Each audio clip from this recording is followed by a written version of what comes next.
Problema, panay natin ang pera. Tignan niyo po, pag mahirap ka, problema mo, wala kang pera. Pag mayaman ka, problema mo, paano mananatili ang pera. Pag single ka, problema mo, pera, panglakwat siya. Pag nag-asawa ka, problema mo, pera, para sa pamilya mo. Pag bata ka, problema mo, pera, pambili ng chichirya. Pag matanda ka, problema mo, pera, pambili ng gamot o bitamina. Pag buhay ka, problema mo, pera, pantawid ng gutom. Pag patay ka na, problema mo, pera, pambili ng kabaong. Yan ang panay nating problema sa ating buhay. Pera, pera, pera. Kahit na nagkapera ka na, hindi pa rin nabibigyan ng solusyon ang problema mo. Isa lang ang solusyon. Ito ay ang tiwala natin sa Diyos. Paulit-ulit po sinasabi ng Diyos sa atin, huwag kayong mag-alala. Do not worry. And yet, we have not learned this lesson. Pag nasolusyonan yung ating problema, sino ang ating pinapasalamatan? Di ba ang Diyos? Tayo nagpapasalamat sa Diyos. Thanks be to God. Hallelujah. Salamat sa Diyos. Wala pa po akong nakitang tao na pag siya'y nagwagi sa kanyang problema, nagpapasalamat sa pera. Thanks be to money, my problems are solved. Wala. Kasi alam natin that there is only one that can solve all of our problems. It is God. It is never money. And yet, why do we keep on chasing money? Ito ay dahil sa tukso ng demonyo. This is the trick of the devil na sinasabi sa atin, mas magtiwala ka sa pera kesa sa Diyos. Hindi po ba ito din yung isang temptation ng demonyo kay Jesus? I will give you all of this possession, all of the kingdom, kung ikaw ay luluhod sa akin. Pero alam po natin na hindi ang pera ang solusyon ng lahat ng bagay.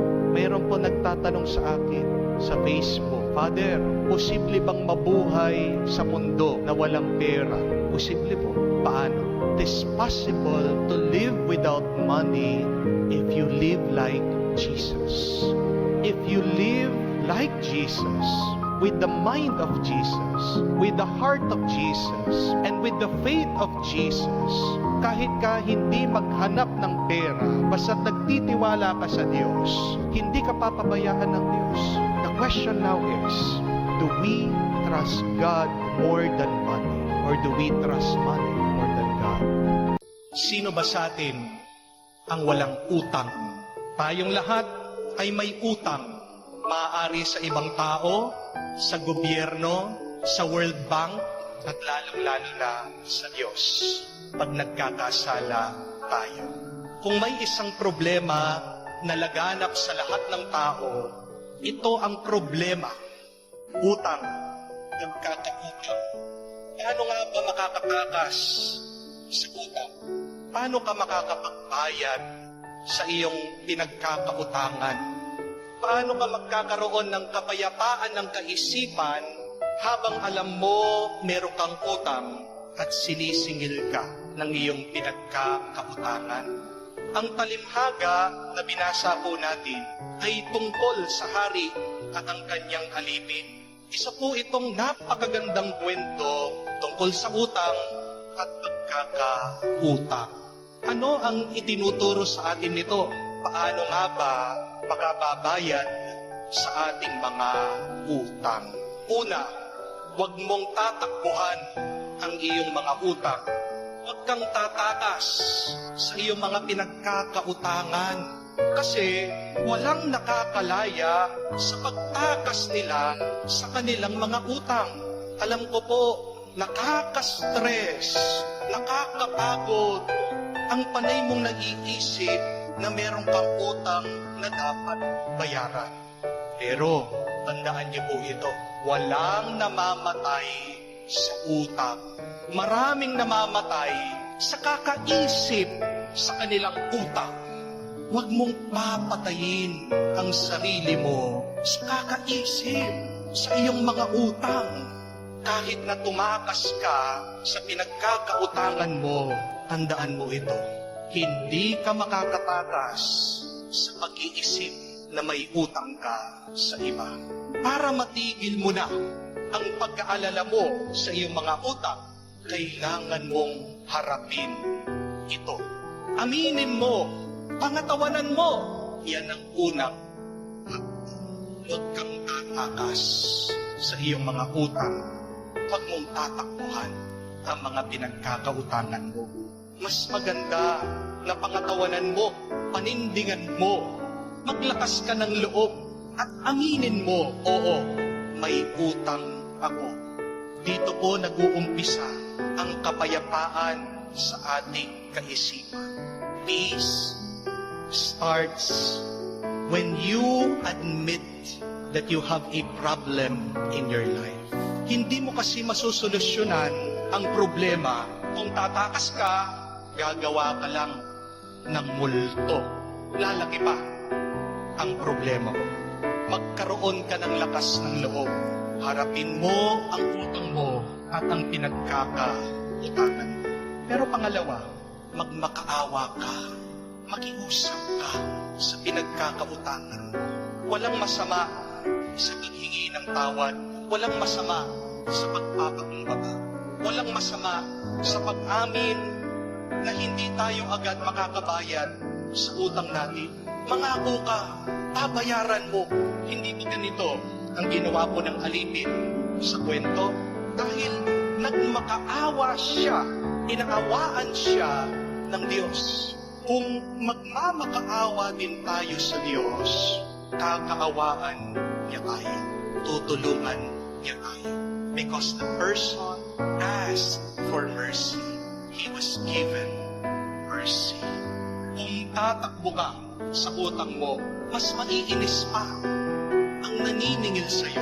Kung magmamataas ka at nakikipag-away ka, baka ipakulong ka sa galit ng pinagkakautangan mo. Be humble. Ask for mercy. Be assured you will be given mercy if you ask kindly.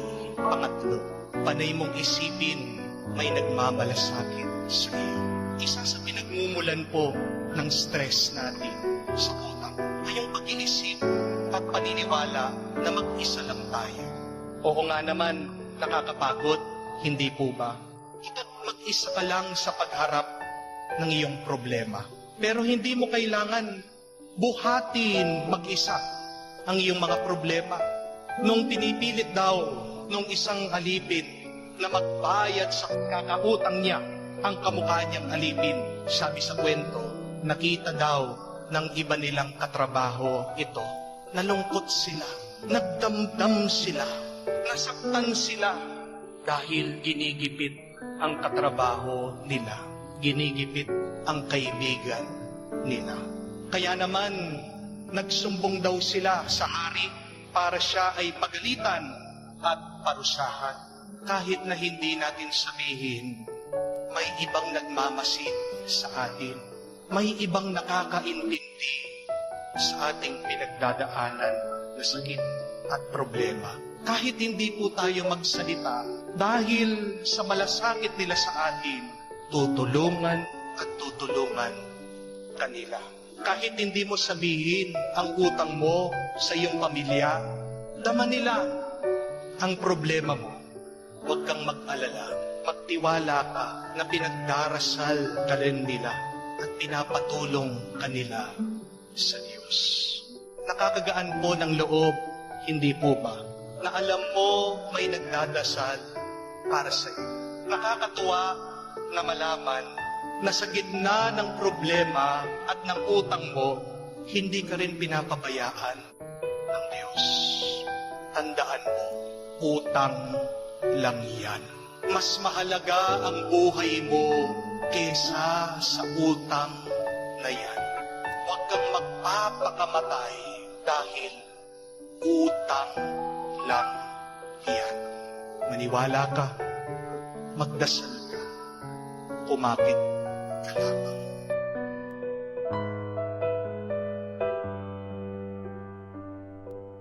Si Angeline Quinto, meron po siyang sinabi minsan sa interview. Sabi niya, ngayon hindi na uso yung paramihan ng pera.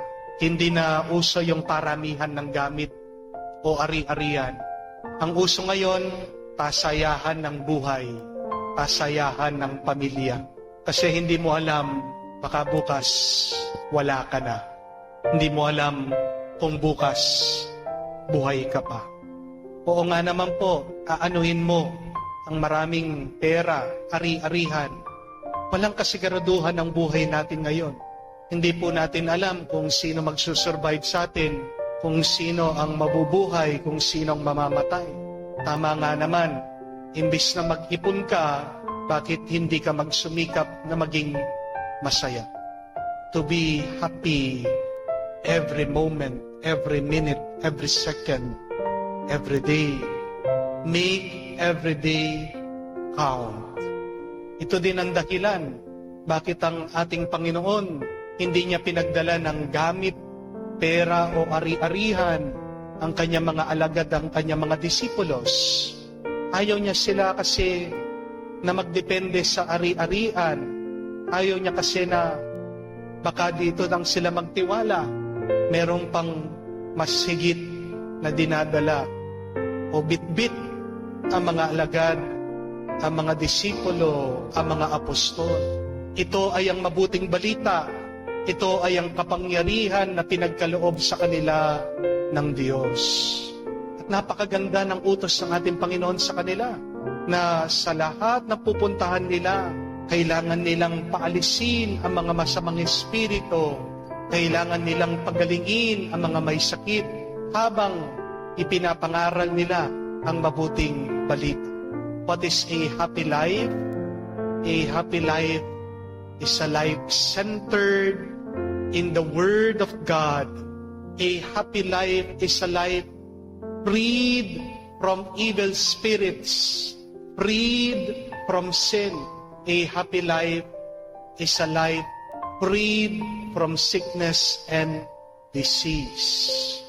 Hindi po natin maiiwasan sa panahon na ngayon, marami sa atin ang nangangailangan. Marami po ang nagkakautang-utang, nababaon sa utang. Pero meron pang mas nakakalungkot kesa sa kahirapan o pagkawala ng pera. Ano po yun? Ay yung wala ka ng pera, magulo pa sa pamilya nyo. Yung wala ka ng pera, hindi pa kayo magkasundo ng asawa mo. Yung wala na nga kayong pera, may sakit pa sa pamilya. Okay lang yung walang pera. Okay lang yung walang ari-arian. Basta't nagmamahalan lang kayo, hindi po ba? Basta't walang away. Basta't wala lang nagkakasakit, hindi po ba kayamanan ang mga yan? Basta't malalim lang yung pananampalataya nyo sa Diyos, na alam nyo ang Diyos ang magsasalba sa inyo, na alam mo na ang Diyos ang magliligtas sa iyo, ano man ang problema. Wala ka na nga ang pera, wala ka pang pananampalataya sa Diyos. Hindi po ba mas masamang buhay yun? Kahit na walang dalang pera o ari-arian, ang mga alagad, ang mga disipulo, pero dala nila ang Panginoon dito sa puso nila. Nagtitiwala sila sa Diyos. Kaya naman, sa kanilang misyon, hindi sila pinabayaan. Sila'y nakakain, meron silang tinuluyan, sila'y nakaraos. Ganyan din ang paalaala sa atin. Kapos man tayo sa pera, kulang man ang budget, so huwag mong bibitawan ang salita ng Diyos. Basta't huwag ka lang paghihinaan ng tiwala at pananampalataya sa Kanya.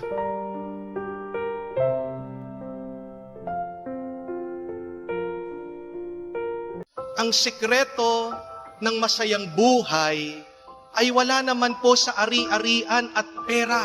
If you're contented with what God will give you in this life, you will always be happy and peace.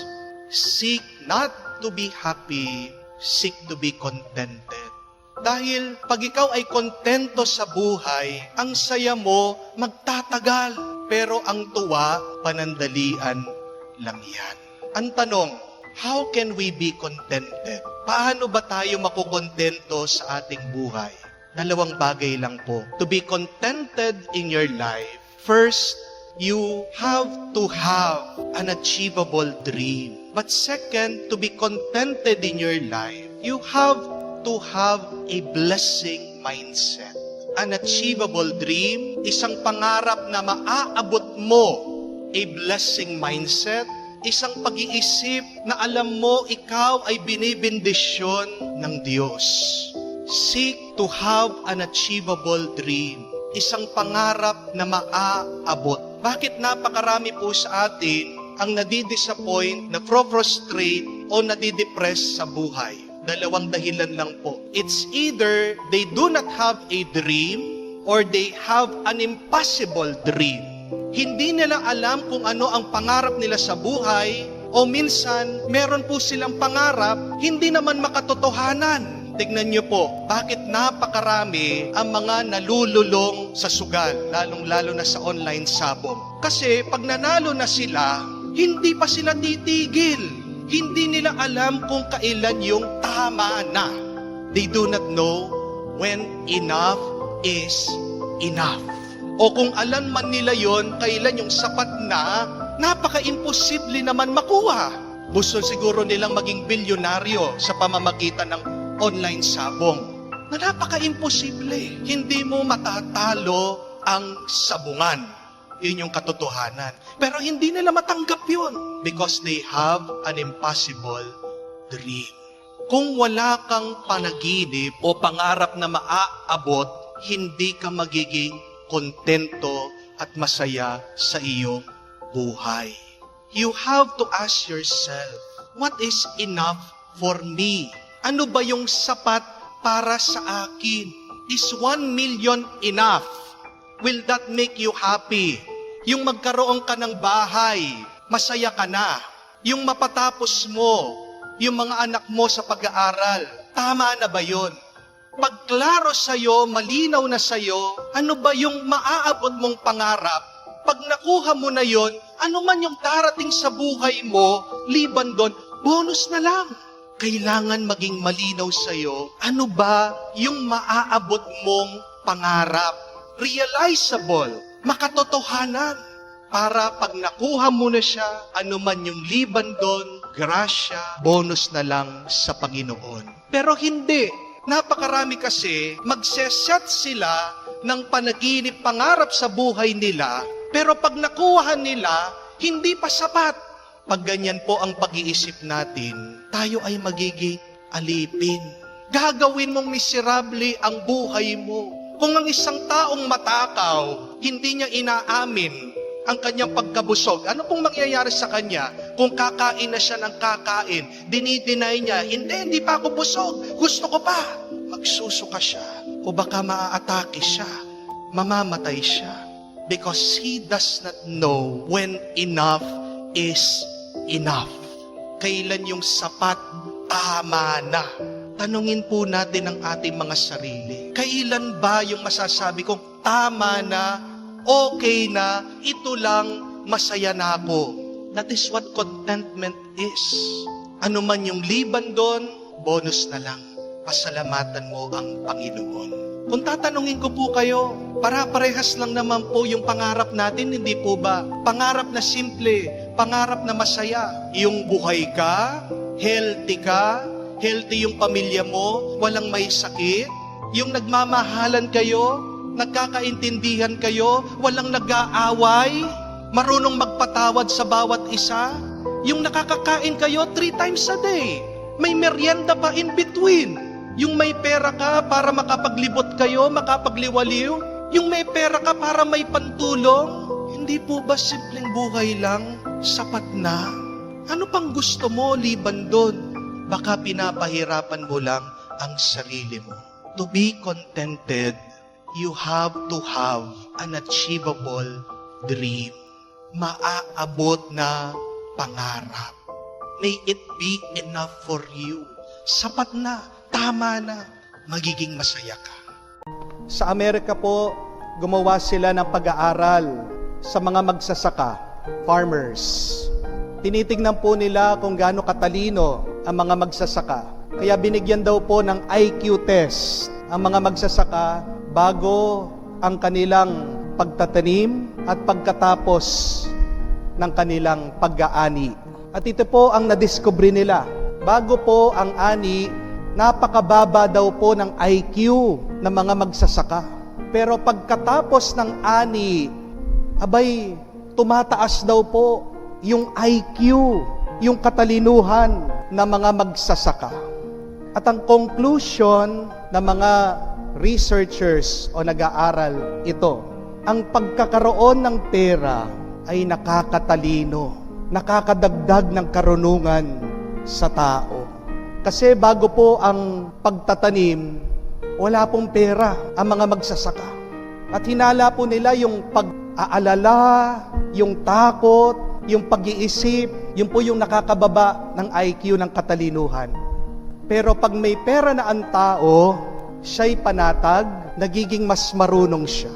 Kaya nga po sa Amerika, isinusulong po ng mga ibang mambabatas na gumawa sila ng batas para magkaroon daw po ng universal income lahat ng pamilya.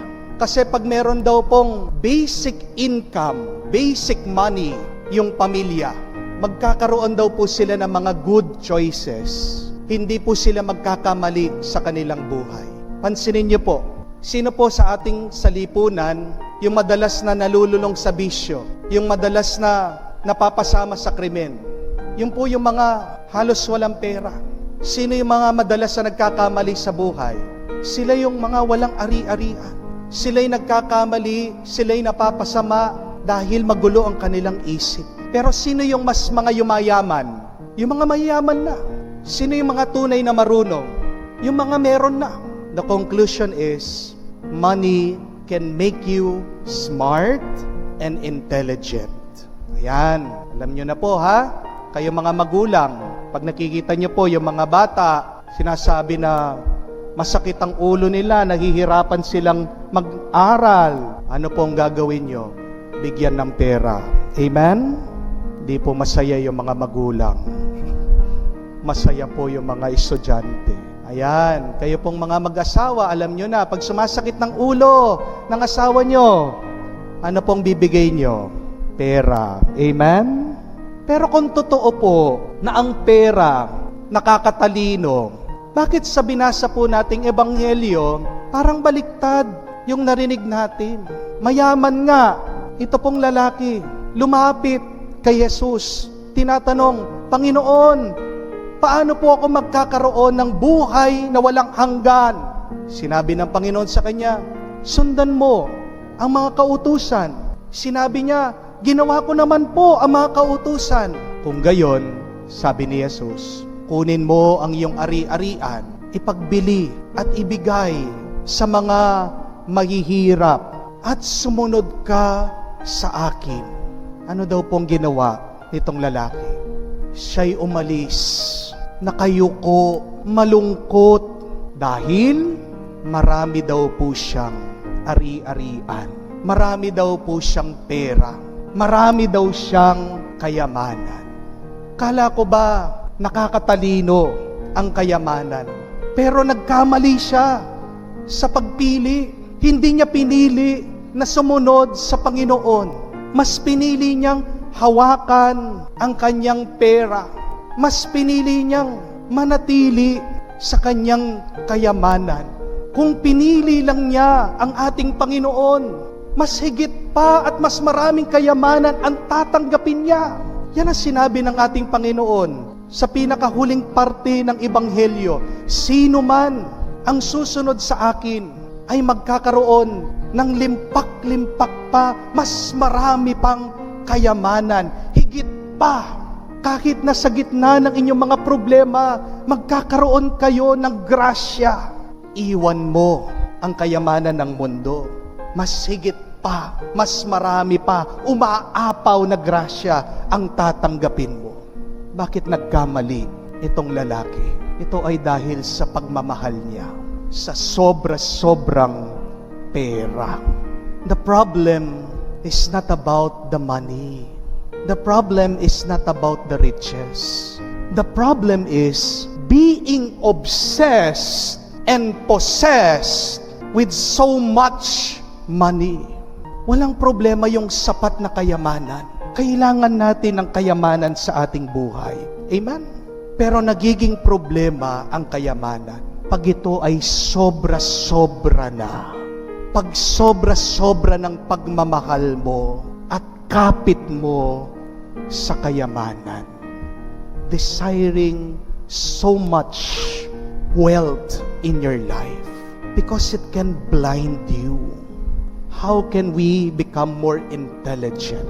How can we become more wise? So that we can always choose the Lord who can fill us with immense wealth and riches in our life. Ang ating pong unang pagbasa, napakaganda. Galing po sa libro ng Karunungan, the Book of Wisdom. Sinasabi niya, ako ay nagdasal, binigyan ako ng karunungan ng Diyos. Ako ay nagdasal, binigyan ako ng katalinuhan ng Diyos. At pagkatapos daw magdasal at binigay ang karunungan sa tao, doon niya nakita ang kayamanan dito sa mundo. Kung ito ay ihahambing mo sa Diyos, walang halaga. Sabi niya, ano ba ang ginto kumpara mo sa Diyos? Ito ay parang buhangin. Ano ba ang pilak kung kukumpara mo sa Diyos? Ito ay putik. Makikita mong walang halaga ang lahat ng bagay na material dito sa mundo kung magiging matalino ka lang. At paano tayo magiging matalino kung tayo ay magdarasal? Ang taong palaging nagdarasal ay taong marunong at matalino. Ang taong palaging nagdarasal sa katalinuhan at karunungan niya, alam niyang piliin ang tunay na mahalaga.